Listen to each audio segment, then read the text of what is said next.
Graça e paz, família, graça e paz, meu amigo, graça e paz, meu querido irmão em Cristo. Gratidão damos a Deus pela oportunidade de outra vez meditarmos na palavra do Senhor. Hoje, 7 de novembro de 2024, daremos início a outra meditação hoje no capítulo 2 do segundo livro de Samuel, capítulo 2, e o versículo que nós utilizaremos é o versículo 1, e diz assim: E sucedeu depois disso, que Davi consultou ao Senhor, dizendo: Subirei a alguma das cidades de Judá? E disse-lhe o Senhor: Sobe. E disse Davi: Para onde eu subirei? E disse: Para Hebrom. Após a batalha em que os filisteus ceifam a vida de Saul, de Jonatas e seu outro filho Melquisua, e logo em seguida, após Davi, ao receber a notícia daquele jovem mensageiro que se apoderou da situação e quis levar vantagem, querendo mostrar a Davi, levar vantagem em cima de Davi, ao levar a informação da morte de Saul, dizendo que ele próprio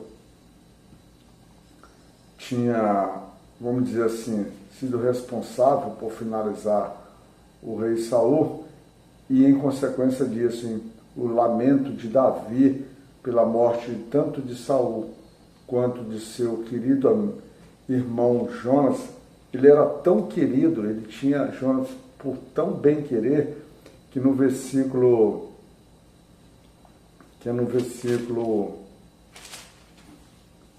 27, no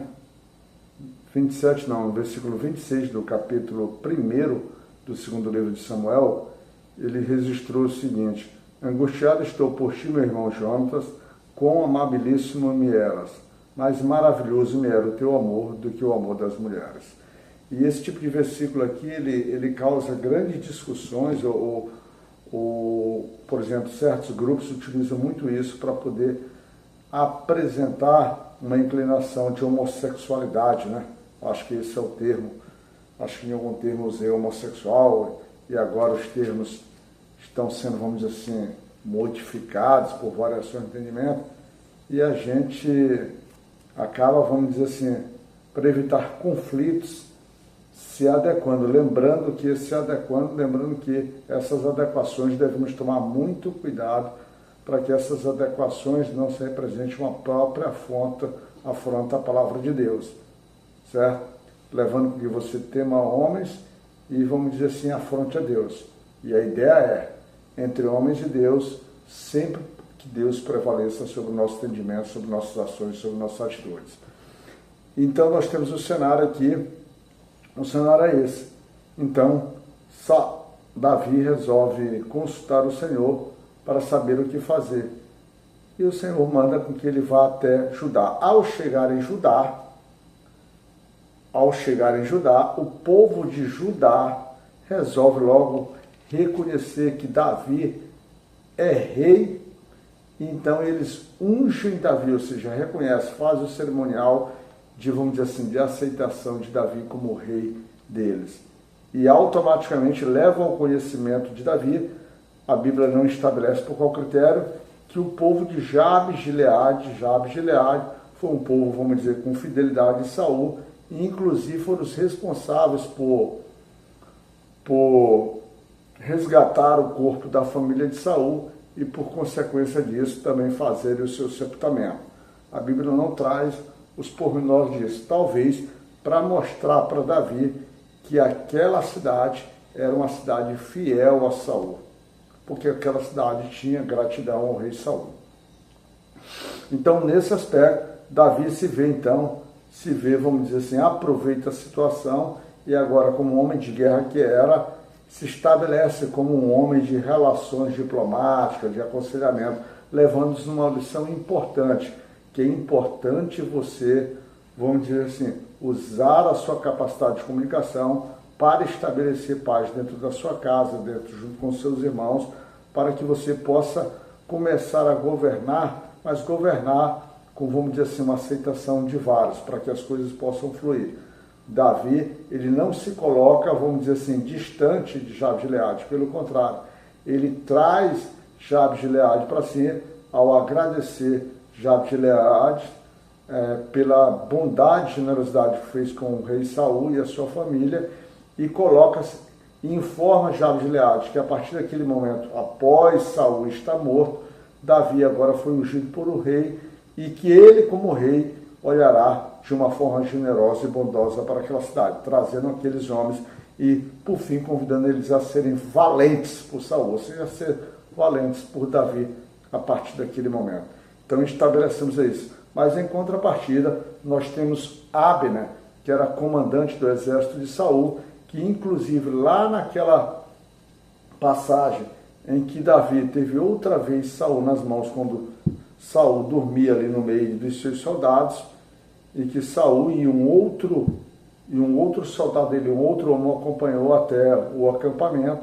Eles entraram, tiraram a espada de Saul e um bule, vamos dizer assim, uma bila de água, e levaram, e que no final Davi, vamos dizer assim, se levantou, praticamente humilhando, desprezando Abner, que por ser o comandante do exército e por ter a responsabilidade de guardar o rei, muito claramente falhou na sua missão, já que Davi não matou Saul pela reverência, pelo respeito e principalmente pelo temor do Senhor, porque Davi tinha que, quem ungiu Saul foi Deus, então a ele não caberia, vamos dizer assim, tamanha ousadia, tamanho atrevimento de tirar a vida de um ungido, um rei ungido por Deus. Então nós temos esse cenário, ele se institui. E ali, então agora, Abner, que levanta o último filho de Saul, Isbosete, né? O filho de Saul, chamado Isbosete, e levanta ele como rei, fazendo uma clara oposição a Davi. Então agora Davi está do lado de cá, do lado, vamos dizer assim, Judá, e levanta Isbosete agora para reinar sobre todo Israel, fora a tribo de Judá. E quando a gente tem essas divisões, deixa-nos claro que esse tipo de divisão traz dor, traz sofrimento, traz morte, traz distanciamento. E é isso que vai se estabelecer. Então nós temos Joabe pelo lado de Davi, um homem fiel a Davi, e temos Abner, agora um homem que, aproveitando a situação e querendo não só manter a linhagem do povo do rei Saul, mas talvez também pelos seus próprios interesses, querendo manter a sua posição como general do exército, talvez por entender que entre ele e Davi não haveria qualquer forma de conciliação, talvez mais aí que Davi poderia vê-lo como alguém extremamente perigoso para o seu reinado. Esse tipo de concepções a Bíblia não está trazendo, mas é muito provável que assim que o ser humano age, ele levanta Isbosete para poder se opor. E esses dois, vamos dizer assim, esses dois reis vão acabar se chocando, vão acabar colidindo. Estão os dois exércitos. E nessa colisão, que eles colocam 12 homens, para que não houvesse uma matança muito intensa de ambos os lados, 12 homens para lutar e para representar quem seria o vencedor e quem deveria sujeitar a quem, aquelas formas inacreditáveis de Deus agir, 12 homens lutando, ao mesmo tempo 12 homens, o homem A mata o homem B, que também o B mata o A, ou seja, eles se matam mutuamente, e a partir dali, aquilo que deveria ser, vamos dizer assim, um combate entre aqueles 12 ou 24 homens, 12 de um lado, 12 do outro, se torna, na verdade, uma batalha sangrenta, uma peleja sangrenta. E durante a batalha, nós temos nós temos o Joabe, que se encontra também com Abisai e encontra-se também com Azael, que são os três irmãos.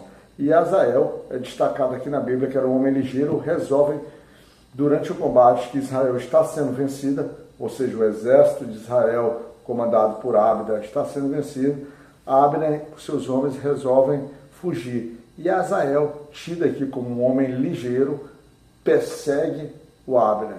Acho que no afã de não deixar a oportunidade passar e talvez até mesmo de buscar a sua glória, seu combate, resolve perseguir Abner. durante a perseguição, Abner olhar para trás e perceber e perguntar: Azael, é você? E perceber que ele persegue, e Azael confirmar que assim o era, e diz: deixe-me seguir, procure um outro homem, né? Procure um outro soldado, e do despojo dele se glorifique, se honre com o despojo. Mas Azael se mantém perseverante, se mantém firme naquele seu propósito. Abner novamente, talvez preocupado, Abner novamente com sua preocupação em mente, diz: Azael, deixe-me, largue-me perseguir, porque senão eu terei que matá-lo. E se eu o matar, como poderei olhar para seu irmão Joabe, que é justamente o comandante do exército de Davi? Talvez com essa preocupação e com o medo daquilo que se perpetuar para sempre. Mas Azael não dá fuga, Azael não dá trégua, e não resta uma outra opção, pelo menos como o cenário está se trazendo, que na sua defesa, vamos dizer assim, para que ele pudesse fugir, Abner mata, ceifa a vida de Azael. E ao ceifar a vida de Azael, ele faz com que todos os soldados, praticamente todo mundo que chega lá naquele ponto em que Israel caiu, pare. Mas o seu irmão Joabe e seu irmão Abisai continuam na perseguição, até que, sobre o alto do cume, com um batalhão de Benjamim fazendo seu exército, vamos dizer assim, protegendo o Abner de lá grita para Joabe que não tem sentido aquela briga, se aquela briga continuaria para sempre ali, que ele e seus irmãos e aquela batalha naquele momento não se justifica. Talvez, muito provavelmente, pela consciência que o exército de Israel estava sendo vencido. Joabe resolve dar uma trégua para Abner, né? E ambos retornam para os seus locais de origem, ambos com suas dores, ambos com seus coisas. O que resume todo esse capítulo aqui para mim? É que você vê que no início, Davi consulta Deus e faz o que Deus manda. Mas mesmo assim, fazendo o que Deus manda, você vê que todo um mar de sangue, que toda uma batalha, que toda uma série de, vamos dizer assim, de sofrimento começa a se fazer presente, porque, por vezes, há homens que vão se levantar contra a própria vontade de Deus.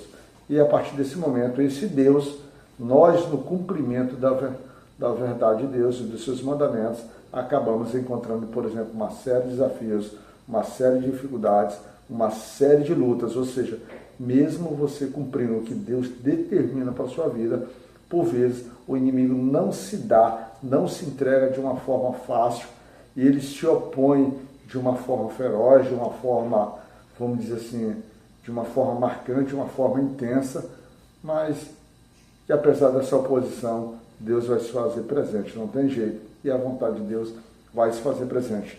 Então, nesse combate, ou você luta por um lado, né, que é para fazer a vontade do Senhor, ou você se entrega de uma forma errada e terá uma luta muito pior, uma luta com uma certeza de ser derrotado, tá certo?